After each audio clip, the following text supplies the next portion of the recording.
This is Voices in the Gallery, the official podcast of RoGallery in New York. I'm Steve Harper. This is a gallery that's been in existence almost 40 years, 30,000 different pieces of artwork online.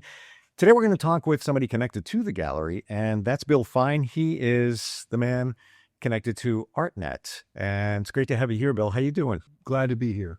It's a little drizzle outside, but it's sunny in here. I can feel it. It's a nice vibe in this museum, good right? vibe. Yep. For those that don't know Artnet, how would you describe that to somebody? I would say we're a fairly nuanced art portal. We work across most areas in the fine art category, and with a smattering of decorative. But it's we're fine art focused. We have a price database, which is the gold standard in the industry. We are an appraisal tool, a reliable appraisal tool for the auctions houses, the large ones, the small ones, the gallerists, collectors. So we're a database. We're also a news channel. We are, I think, with the demise of print and some of we really don't have a serious competitor. Where most of the original content we have editors on 4 continents. We pay salaries. We pay benefits, and it's kind of a zombie business plan, but it works. We're loaded. We've got terrific advertisers. It's been hugely successful. It is the go-to portal Yeah. for those buying and selling art. How do you think it's changed in the past 25 years? Obviously, going online, game changer, but people buying and selling art, what's different now? Well, I think when we started, most of the serious collectors didn't want to read anything online. We were, I can remember going back to 1997 when I joined the company, very, very difficult to get somebody to read a review or a criticism online. They didn't want to read online. They were print was sort of the comfort zone. The medium, as McLuhan said, was closer to the massage message, but it really was really difficult to get somebody to read anything online. We started a magazine, called Artnet magazine, almost concurrent with Slate, which was one of the earliest magazines online. And we had a sort of a newfangled audience, but we never really had any significant. But over time, I think kids get their textbooks online. Everybody is online, and people read. Back in the beginning, many artists or those who appreciate art were kind of purists. Yeah. So let's stick with print, Yeah. as opposed to going online, and that's maybe why I think it was some pushback. I think that's a nail on the head. The other thing is there was a huge amount of paranoia connected to the art dealers. Artists were a David Hockney, for instance, would balk at having his work online because he thought it could be easily purloined. It could be picked up, and you'd have kids around the Pacific Rim wearing T-shirts with swimming pools on them. You know what I mean? It was just the assumption was this is easy to counterfeit, easy to steal. Yeah, and ironically, that was never the case. I mean, it would be much easier to get a high definition hand scan on from a book or from than it would at A low resolution graphic. 72 DPI or something online. But there was every, stripe of paranoia. It was quite extraordinary. People were certainly art people. I don't know whether they're dealers, probably right brain, not really slow adapters. They were not much into what we were doing for so long. So you can see the future at this moment. We're looking at 10 years from right this moment forward. What do you think is next for Artnet? I think, Or just the art world in general? you touched on, we are now, if not merged, we're associated with Artsy, which is another company that has seen really significant development, and more at the retail level. They've been able to get, we're both about price transparency, but Artsy has been aggressive in the gallery space, and they have been very successful at getting price transparency, getting dealers to post prices online, which was a big problem we had. Do you think that Artsy is more commercial feeling? Well, they're not. They don't have. They're not as. They don't publish as much significant content. I mean, they're not really a content provider in that sense. But I think the site is nicely designed. I think the UX, the user experience, is terrific. And I think they work effectively with more dealers than we do, and more in the primary market. What they have done successfully is they have developed algorithms which are helpful to younger collectors, newer collectors, maybe at lower price points. I think what's interesting is that these algorithms, it kind of flips once you get to the some of these ethereal price points. If you're collecting Cy Twombly, the last thing you want to even look at is something derivative, But I think Artsy has, they're user-friendly. I think they, if you're looking for something indigo to hang over your seating, your couch or something, they can show you, depending on your mood or whatever, they can show you. You're probably not going to buy an Yves Klein, but because you'll be able to see it in your. You got to be able to see, and it's terrific. I think, and there's nothing wrong with decorative,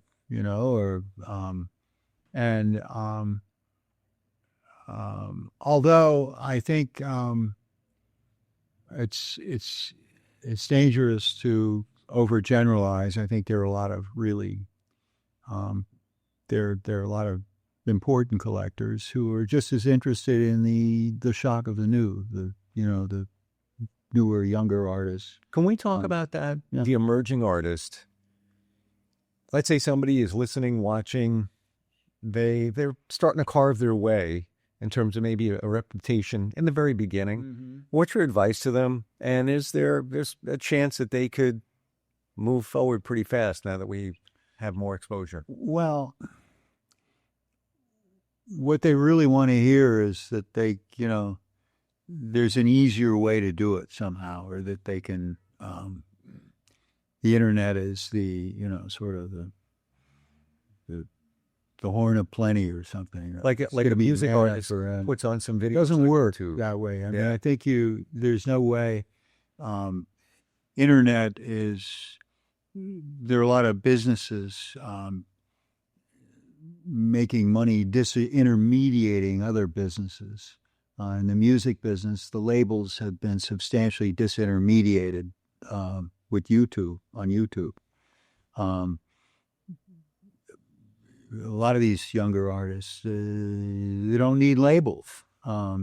So there was some expectation that the early on that an artist, you don't need a gallery. There's no reason you have to, schlep these canvases on your back and or transparencies. You just you can compress these images and send JPEGs, and it's a brave new world. It's.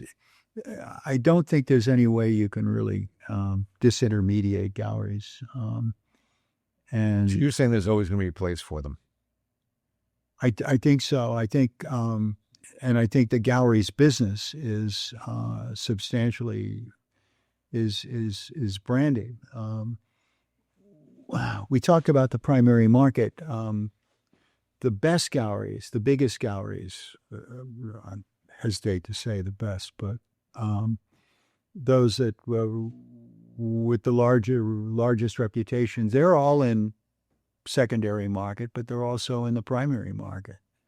And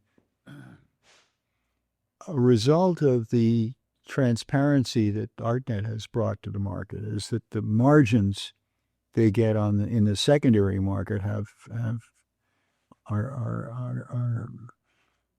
slimmer. And a lot of dealers feel they necessarily need to get into the primary market, and it's also good for their reputation to have. But if they're successful, sometimes they can get astronomical prices for some of those. These artists, newer, younger artists, they're getting $60,000 or $70,000 for wet paint. It's quite extraordinary. We want to be real for the new artist in terms of positioning this, but there's a chance you could hit it big. That's what I'm gathering from you. There's every chance, but there's also all kinds of, I think there's every reason to be careful. There are a lot of new artists that sort of, they have a blush of success or too much success, and then they go away. I mean, that's not good. I think you want to be careful. Mark Bradford is a huge success story for David Swerna. And he was getting big numbers out of the gate, but he actually deserves those numbers. It's actually interesting. He's a great painter, and I think that there's every reason to expect he'll, but then there are others who... Why do you think, Bill, some artists make it and others don't? I don't think that, I think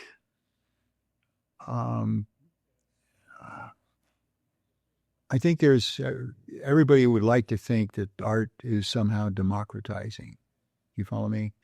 But I do think that there is a diet, or there are the influencers. They're the important collectors. They're the important dealers. And it really has to do with the eye. And there are, I think, certain artists are anointed in a way. I don't think it's democratic. I don't think it's I don't think it's Cabbage Patch territory. I think it's I think there are certain they're important collectors. They're dealers gifted with that kind of, and there are artists that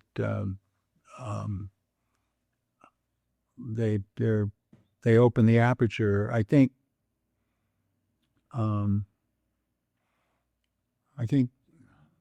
don't think I necessarily have a great eye. But You personally? no, I think it's really difficult. So I feel it's important for me to have a relationship with a dealer. It's just important. I'm fascinated by that. Are you? The fact that your transparency is saying, I don't have a great eye for art. No. I'm not saying I don't have a well, perhaps that's what I'm saying. But it sounds like you rely on those Yeah. around you. Yeah. You know, who's to say that we don't have a great eye? Yeah, but you subjection. what you're reflecting is a sort of a sort of an all-American, let's vote. I think there are a lot of, I guess the postmodern definition of a work of art could be that which changes the way you look at the world when you see it. And I think that that could be very subjective.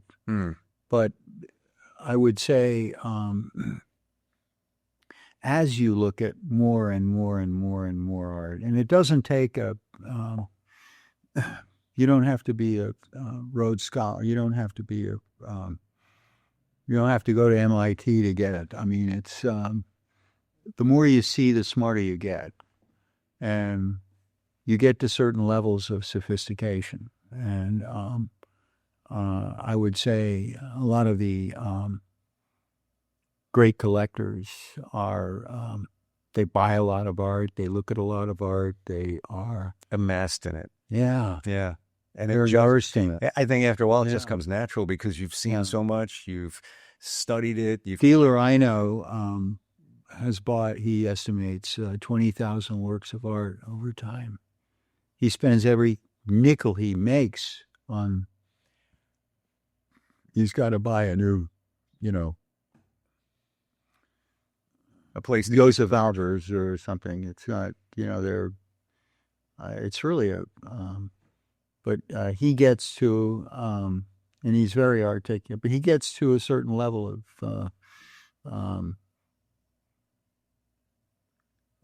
he would have currency with me if he recommended a work of art.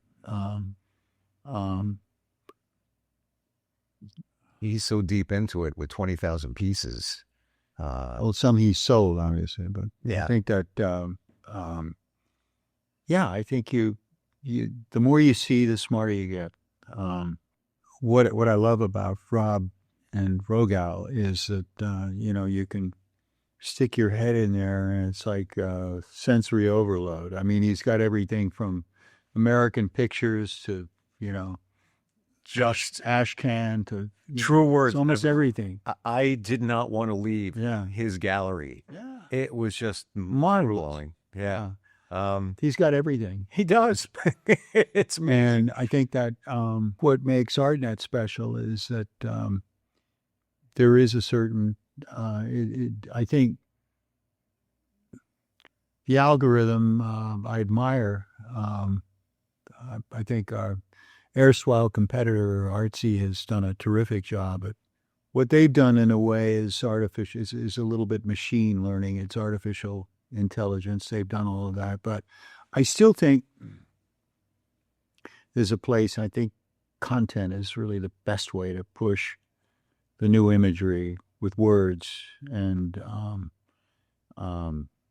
well, Artnet certainly is. Yeah, I think we are the go-to for content, for information about art and to stay relevant. Bill, I appreciate you being here today. Well, all the best with Artnet. Thank you. Learned a lot. Yeah. And I appreciate it. Thank you very much. Thank you so much. Yes.